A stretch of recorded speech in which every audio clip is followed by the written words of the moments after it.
एक छोटे से जंगल में सारे जानवर बड़े प्यार से रहते थे और खुद में खूब मस्ती से खेलते थे। पर उन सब में एक खरगोश रहता था जिसका नाम गोलू था। बड़ी बड़ी आंखें और खूब फुर्तीला। परंतु गोलू को इस बात का बड़ा ही घमंड था। मैं तो इस जंगल में सबसे तेज जानवर हूँ। है किसी में दम जो मुझसे बराबरी कर सके। भी दूर से एक प्यारा सा कछुआ आते हुए दिखता है जिसका नाम तारा था। वो आके कहता है, हेलो, मेरा नाम तारा है, तुम मेरे दोस्त बनोगी? उसे देख के कहता है, तुम मेरी दोस्त बनोगी? तुम मेरे साथ खेलोगी? जब तक तुम मेरे साथ खेलने आओगी ना, तब तक हम सबके घर जाने का समय हो जाएगा। मुझे कोशिश करने का मौका तो दो। ठीक है, अगर तुम में दम है तो मेरे साथ रेस लगा के दिखाओ, फिर हम सब तुमसे दोस्ती कर लेंगे। इतने में ही टोनी तोता वहाँ आ जाता है और वो कहता है, मुझे तो पता है गोलू ही जीतेगा। मैं अपनी पूरी कोशिश करूँगी और तुम सबकी दोस्त बन जाऊंगी। अगले ही दिन सुबह होते ही बुलबुल सारे जानवरों को बता देती है कि गोलू और तारा के बीच में प्रतियोगिता होने जा रही है। मुन्नी मोर, कालू भेड़िया, जंबो हाथी, जग्गू ज़ेब्रा, चुटकी गिलहरी आदि सभी जानवर आने को तैयार हो जाते हैं। सभी जानवर जंगल के बीचों बीच इकट्ठा हो जाते हैं और तय होता है कि इस पूरे जंगल का एक चक्कर लगाने के बाद जो यहाँ पहले पहुँचेगा वही इस खेल का विजेता होगा। चुटकी गिलहरी के 3 गिनने पे प्रतियोगिता शुरू होती है। 1, 2, 3। अरे ये क्या! दौड़ शुरू होते ही गोलू तेजी से आगे बढ़ जाता है और देखते ही देखते काफी आगे निकल जाता है। वहीं तारा धीरे धीरे अपने सुस्त चाल में चलते रहती है।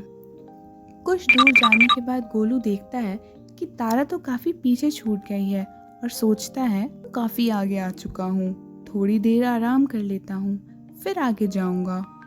थोड़ा सा सो लेता हूँ यहाँ पे, तारा को आने में अभी काफी समय है।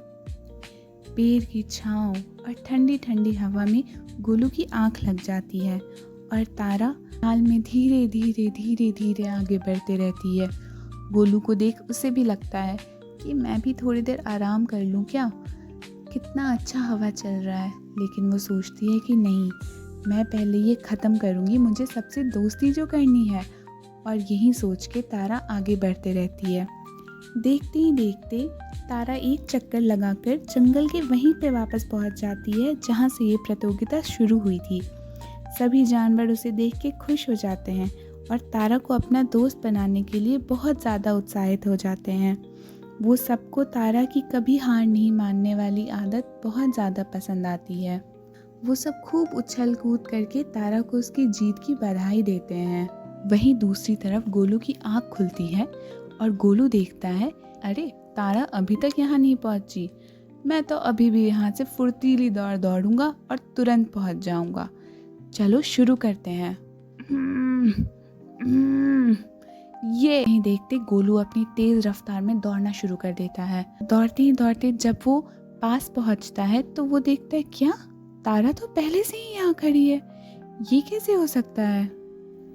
तुम मुझसे पहले कैसे पहुँच गए यहाँ पे? ये नहीं हो सकता, मैं नहीं हार सकता, मैं तो सबसे फुर्तीला हूँ। मैं मानती हूँ गोलू, तुम सबसे ज़्यादा फुर्तीले हो, पर जब तुम सो रहे थे मैं वहाँ नहीं रुकी थी और मैं तुम्हें वहीं छोड़ के चलते चलते आगे बढ़ के यहाँ तुमसे पहले पहुँच गई। अरे ये कैसे हुआ? और कोई नहीं रुका मेरे लिए, मेरे सारे दोस्त चले गए अपने अपने घर। ये तो गलत बात है, कोई मुझसे प्यार नहीं करता। ऐसा नहीं है गोलू, सब तुमसे बहुत प्यार करते हैं, पर तुम कभी कभी अपने घमंड के कारण दूसरे का दिल दुखा देते हो और तुम्हें इस बात का अंदाज़ा भी नहीं होता। इतने में ही सारे जानवर वापस आके गोलू को धप्पा कर देते हैं और उसे इस बात का एहसास दिलाते हैं कि हम सब तुम्हारे दोस्त हमेशा रहेंगे, चाहे तुम जीतो या हारो। गोलू बहुत खुश होकर हवा में उछलने लगता है। ये मुझे समझ में आ गया है कि हमें कभी भी घमंड नहीं करना चाहिए और ना ही दूसरों को नीचा दिखाना चाहिए। हम सब में कुछ अलग अलग खूबियाँ होती हैं। मुझे मेरी खूबी का घमंड हुआ, जिसके कारण मैंने कभी न कभी किसी न किसी का दिल दुखाया है। मैं अपने सारे दोस्तों से इन सब चीज़ों के लिए माफ़ी मांगता हूँ।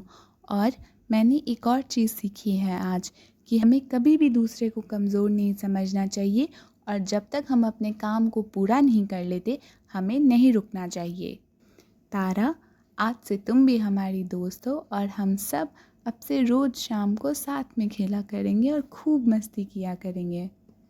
Thank you Golu. मुझे अपना दोस्त बनाने के बाद ही सभी जानवर एक दूसरों के साथ खूब मज़े से रहने लगते हैं और खूब अच्छे दोस्त बन